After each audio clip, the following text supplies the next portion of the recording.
సోనియా వచ్చి అట్లా నామినేషన్ చేయడం మీకు ఎట్లా అనిపిస్తుంది? నేను ఎవరినైతే అంటే ఎఫెక్ట్ చేయదో వాళ్ళని నామినేట్ చేయడం, వాళ్ళకు సజెషన్ ఇవ్వడం నాకైతే బాగా నచ్చింది.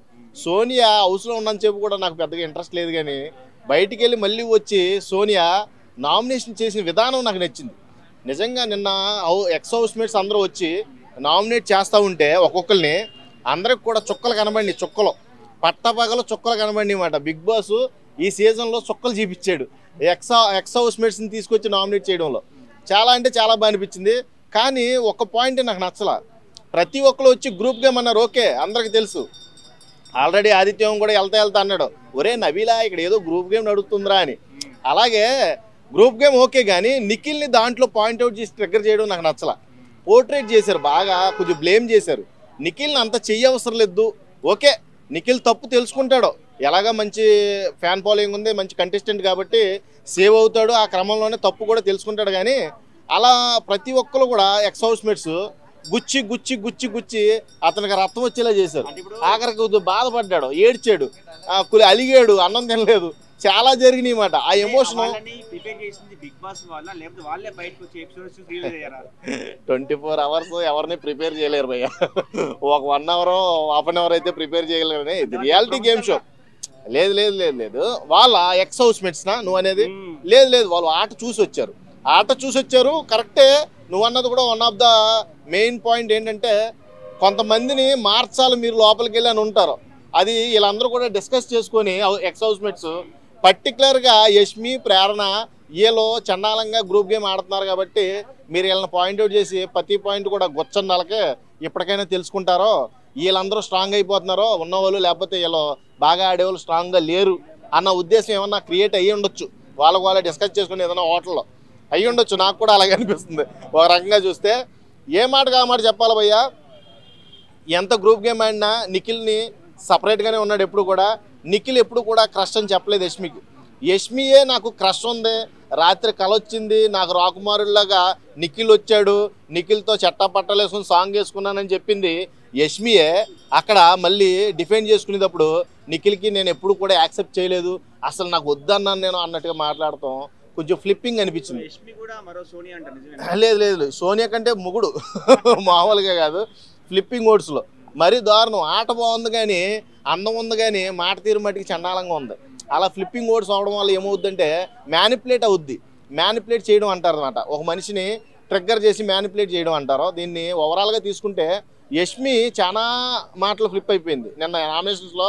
ఆల్రెడీ శేఖర్ భాష చెప్పాడు, నువ్వు పట్టుకున్న దానికి 3 కాళ్ళు అంటే నేనేం చేసేది లేదు, నువ్వు బయటకు వస్తావు అన్నాడు. అర్థమైందా? నువ్వు పట్టుకున్న దానికి అప్పుడప్పుడు 4 కాళ్ళు అని కూడా నువ్వు కనిపెట్టాలే. నేను పట్టుకున్న దానికి 3 కాళ్ళు అన్నావంటే ఖచ్చితంగా లాగేస్తారు నేను బయటికి జనాలు. నీకు చాలా బ్యాడ్ ఉన్నావు నువ్వు బయట ఆడియన్స్ దృష్టిలో అని చెప్పారు నీట్గా క్లియర్గా. తెలుసుకోవాలి. ప్రేరణ ఆ క్రస్టర్డ్ యాపిల్ గురించే ఏదో చేసేసాంలే, ఆ అట్ల గురించి ఏదో చేసేసాంలే అనుకుంది. కానీ వాళ్ళు వచ్చి అడిగినప్పుడు మట్టికి తెల్లమొక వేసింది. అర్థమైందా?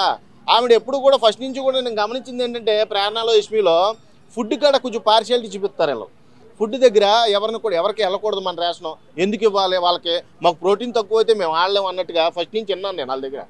కాబట్టి ఆ విషయంలోనే గౌతమ్ ఏదో తిన్నాడో, వాడు కక్కురు తాపుకోలేక తిన్నాడు, ప్రోటీన్ కావాలి కాబట్టి, కండల వీరు కాంతారావు కాబట్టి ఏదో తిన్నాడో, దాన్ని వదిలేయకుండా సిగ్గు లేకుండా ఎలా తింటాం అనడం తప్పు. ఆ పాయింట్ని పట్టుకొని మొత్తం కూడా ట్రిగ్గర్ చేయడం వచ్చిన వాళ్ళందరూ కూడా హ్యాపీగానే ఉంది. ప్రేరణం చేయడం హ్యాపీయే, యష్మిని చేయడం హ్యాపీయే, నిఖిల్ని చేయడం కూడా హ్యాపీయే. కాకపోతే సమ్ పాయింట్స్ హర్టింగ్ అనిపించింది నాకు. సీత ఇచ్చిన పాయింట్స్ అస్సలు నచ్చలేదు నాకు. సీత ఇచ్చిన పాయింట్స్ ఏంటంటే యష్మికి సపోర్టివ్గా ఇచ్చింది, అక్కడ నిఖిల్ని బ్లేమ్ చేసింది. అది కొంచెం ట్రిగ్గర్ అయింది నాకు. ఇది మాట్లాడేది కరెక్ట్గా మాట్లాడితే బాగుండు అనిపించింది సీత. నైనిక కూడా సరిగ్గా ఇవ్వాల points. Nainika, Bebakka, Sita one of the contestant బాగా ఇచ్చింది. నిఖిల్ విషయంలో అయిపోయింది, ఫెయిల్ అయిపోయింది. నైనిక ఇక ఒకరికి బాగా ఇచ్చింది, ఒకరికి ఫెయిల్ అయిపోయింది. బేబక్క రెండింటికి ఫెయిల్ అయిపోయింది. నేను ఎందుకు చెప్తానంటే బేబక్క ఫెయిల్ అని.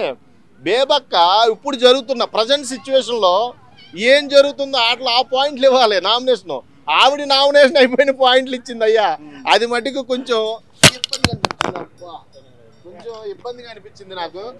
ఓవరాల్గా చూసుకుంటే బిగ్ బాస్లో ఈ ఎక్స్ హౌస్ మేట్స్ మటుకి దుమారం లేపారు, మామూలుగా లేపలేదు. నిజంగా ఇలాంటి ఎపిసోడ్ నేను వస్తుందని నేను ఊహించలేదు. ఎక్స్ హౌస్ మేట్స్తో ఇంత క్రేజీ నామినేషన్స్ జరుగుతాయని నేను ఊహించలా. ఇప్పుడు ఇంటికి పెద్దన్న ఆదిత్య ఆయన ఎట్లా అనిపించింది?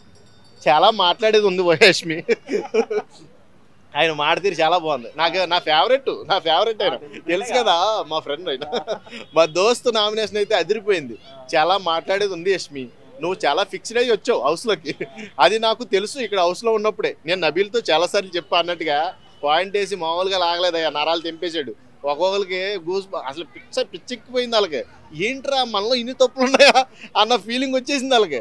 మనం చెప్తుంటే ఎవడో ఎండో. ప్రేరణ ఎప్పుడు కూడా ఫ్లిప్పింగ్ వర్డ్స్ వాడుతుంటే ఎవడో నిన్నాడా? మా ప్రేరణ తోపు తురుము తొక్క అన్నారు. ఏమి లేదు అక్కడ సరుకు. చూశారు కదా నామినేషన్లో. కాబట్టి ఏంటంటే ఎవరినే నేను బ్లేమ్ చేద్దామని కాదు, కానీ తెలుసుకొని బాగా ఆడతారని. ఈ 3 వీక్స్ అన్న, ఈ వీక్ తీసేస్తే ఇంకా 3 వీక్స్ ఉంది. Vishnupriya safe gamer, now situation safe gamer. Nikhil కాదు సేఫ్ గేమ్ ఆడేది, విష్ణుప్రియ ఆడుతుంది. నువ్వు అబ్జర్వ్ చేస్తే మణికంఠ వచ్చాడు నామినేషన్ వేయడానికి. మణికంఠ మోటివేషన్ స్పీచ్ ఇచ్చాడులే, నామినేషన్లా లేదు అది. అయితే అక్కడికి వచ్చిన తర్వాత ఏం చెప్పాడు మణికంఠ? ఏం చెప్పాడు? ఇలా ఇలా ఉన్నానని చెప్పేసిన తర్వాత ముందు రాగానే ఎంట్రీలో విష్ణుప్రియ వెళ్ళి కౌగులిచ్చుకొని ముసల కన్నీరు కాల్చింది. చూసావు నువ్వు? నీకు ఇది ఎప్పటి నుంచి స్ట్రైక్ అవుతుంది చెప్పండి మీరు? విష్ణుప్రియ విషయంలో ఇది ఎప్పటి నుంచి స్ట్రైక్ అవుతుంది మీకు క్లియర్గా చెప్తాను. ఒక చిన్న వర్డ్లో చెప్తాను, విష్ణుప్రియ ఫేక్ సేఫ్ గేమ్ ఆడుతుందని చిన్న మాటలో చెప్తాను. ఎవరు ఎలిమినేట్ అయినా వాళ్ళని పట్టుకొని ఏడుస్తుంది, ఎవరు లోపలికి వచ్చిన హౌస్మేట్స్ వాళ్ళని పట్టుకొని అంటే సానుభూతి చూపిస్తే వాళ్ళ పేరు అక్కడ నాగార్జున గారు ఎలిమినేట్ అయిన వాళ్ళని అడుగుతాడనమాట. ఎవడ బ్యాడ్ కంటెస్టెంట్, ఎవడ వరస్టో, ఎవడ గుడ్ అని. టెక్నిక్ ఇది. పీత బ్రెయిన్ కాదు, నత్త బ్రెయిన్ కాదు, చాలా ఇంటెలిజెంట్ బ్రెయిన్. డైనోసార్, మామూలుగా డైనోసార్ కాదు. విష్ణుప్రియ చాలా ఇంటెలిజెంట్ వాళ్ళందరిలో. సేఫ్ గేమ్ ఆడుతుంది తెలుసా మీకు? ప్రతి ఒక్కడు అక్కడికి వచ్చి ఆడి ఏడ్చింది. పాపం ఆడికి ఒకవేళ పాయింట్ ఉందనుకో విష్ణుప్రియ మీద స్కిప్ అవునా కదా? ఇది మైండ్ గేమా కాదా? మీరు చెప్పండి. నేను యాక్చువల్ రీజన్ చెప్తున్నా. నేను ఫస్ట్ నుంచి గమనిస్తున్నా, ఎవరు వెళ్ళిపోయినా ముందు ఏడిచేది విష్ణుప్రియ. మీరు గమనించండి. ఇప్పటికైనా నౌ సిచ్యువేషన్స్లో కూడా, ఇప్పుడు జరిగే ఎలిమినేషన్లో కూడా చూడండి మీరు, ఫస్ట్ ఏడిచేది విష్ణుప్రియ. చూడండి మీరు, technique, mind game, safe game ఆడేది విష్ణుప్రియ. పృథ్వీ లెజెండ్ నిజంగా. ఒక రకంగా చెప్పాలంటే వాడంటే నాకు ఎందుకో 3rd వీక్ నుంచే ట్రిగ్గర్ అయ్యాడు బాగా. ఏంట్రా వీడు ఏడుపది ఆడి మాట్లాడేస్తున్నాడు, వీడికి డిఫెండ్ చేసుకుంటాం రావట్లేదు అనుకునేవాడిని. కానీ ఏదో రకంగా సేవ్ అవ్వకుండా వచ్చే క్రమంలో వాడు మాట తీరు ఇప్పటికీ నచ్చదు నాకు. నిజం చెప్తున్నా, స్టిల్ ఇప్పటికీ కూడా నచ్చదు. కానీ ఒకటి నచ్చిన పాయింట్ ఏంటంటే వాడు ఒక స్టాండ్ మీద ఉంటాడు. నీకు నామినేషన్ అయిపోయిన తర్వాత నీతో వచ్చి ముచ్చట పెట్టడం, అరే నన్ను గౌతమ్ గడు ఇలా ట్రిగ్గర్ చేశాడరా, నువ్వు ఎందుకు మాట్లాడలేదు? యష్మి ప్రేరణ లాగా ఉడత కబుర్లు చెప్పుకోరు. ఉడత కబుర్లు అసలు ఆడి దగ్గర లేవు. అక్కడ దాకా అగ్రెసివ్ ఉంటాడో, అక్కడి నుంచి వదిలేస్తాడు, మళ్ళీ ఆడుతూనే వెళ్ళి మాట్లాడతాడు. హీట్ ఆఫ్ ది మూమెంట్ అయినోడుతోనే. ఆడి క్యారెక్టర్ అన్ని కాపాడింది. నిజంగా చెప్తున్నా, క్యారెక్టర్ అలాగే ఉంచుకుంటే వాడు కూడా టాప్ 5లో 3-4 మెంబర్గా ఉంటాడు. ఖచ్చితంగా 3 ఉండొచ్చు నాకు తెలిసినంత వరకు. అలాగే ఉండాలి. కానీ మధ్యలో ఎక్కడైనా లూజ్ అయితే లూజర్ అయిపోతాడు. ఖచ్చితంగా చెప్తున్నాగా. యష్మి ఆల్రెడీ లూజర్ అయిపోయింది, ఆల్రెడీ నిన్నే అయిపోయింది. రెడ్ జోన్లో ఇద్దరే ఉన్నారు, ప్రేరణ, యష్మి. వీళ్ళిద్దరిలో ఎవరైనా అవ్వచ్చు. నో అసలు వాళ్ళ ఫ్రెండ్సే కాదు భయ్య, ఇది మట్టి ఫేక్. నేను చెప్తున్నా కదా, వాళ్ళ ఫ్రెండ్స్గా ఎప్పుడు కూడా వాళ్ళు సేఫ్ గేమే ఆడారు, ఫిక్స్డే ఆడారు. వాళ్ళు గ్రూప్ గేమే ఆడారు. వాళ్ళు చెప్పిన పాయింట్లన్నీ నిజమే. గ్రూప్ గేమ్ ఆడింది వీళ్ళిద్దరే. నిఖిల్ని లాగారు దాంట్లో. నిఖిల్కి అసలు సంబంధమే లేదు. నిఖిల్ని లాగి నిఖిల్ని బ్లేమ్ చేశారు, నిఖిల్ని ట్రిగ్గర్ చేశారు, నిఖిల్ని పాయింట్అవుట్ చేశారు. మొత్తం ఓవరాల్గా నిఖిల్ని బ్యాడ్ చేయడానికే చూశారు అందరూ. కానీ జనాలు చూశారు, ఆడియన్స్ చూస్తున్నారు. నిఖిల్ ఎటువంటి వాడో తెలుసు అందరికీ. అందరూ దృష్టి కూడా ఎవరి మీద పెట్టాలో వాళ్ళ మీద పెడతారు ఖచ్చితంగా. గౌతమ్ని స్ట్రాంగ్ చేశారు అంటే ఎవరు తెలుసా మీకు? అసలు ఎవరు లేదు. వన్ ఆఫ్ ద రీజన్ ఆట పరంగా అయితే ప్రేరణ, యష్మి, పృథ్వీ, నిఖిలే చేశారు. వాళ్ళకి తెలియకుండా స్ట్రాంగ్ చేశారు అతను. అర్థమైందా? ఏ విధంగా అయినా సరే చిన్న చిన్న పాయింట్లకి. యష్మి నామినేషన్ నిఖిల్ వేసాడు చూడు, అక్కడ పట్టుకున్నారు పాయింట్ని, మీది గ్రూప్ గేమ్ అని. అర్థమైందా మీకు? అసలు యష్మి పాయింట్ని నిఖిల్ వేయకూడదు. సోనియా కూడా చెప్పింది కదా, ఏదైనా ఒక్క కరెక్ట్ పాయింట్తో ఎప్పుడైనా నువ్వు నామినేట్ చేసేవేంట్రా అని. ఆ పాయింట్ అదే. అర్థమైందా? వాడు యష్మి గురించి చేయడం ఏంటి బస్సు? అవినాష్ని. అర్థమైందా నీకు? అవినాష్ని కదా సంథింగ్ ఎవరో వాడు తిట్టాడు కదా, వాడు ఎవరో లేదు లేదు, యష్మి పాయింట్ ఎవరి మీద? గౌతమ్ని అసలు నిఖిల్ చేయకూడదు, చాలా మిస్టేక్ అది. అక్కడ దొరికాడు నిఖిల్, అప్పటి నుంచి కూడా వేసుకుంటూ మొదలెట్టారు. ఎవరు రన్నర్ అవుతారు, ఎవరు విన్నర్ అవుతారు మీ అంచనా ప్రకారం? నా అంచనా ప్రకారం నిఖిల్ నబీల్ ఉంటారు విన్నర్. నాకు తెలిసి గౌతమ్ కూడా యాడ్ అవుతాడు. అయ్యో చెప్తున్నా, ఎందుకంటే నిఖిల్ని తోసే అవకాశం ఉంది గట్టిగా.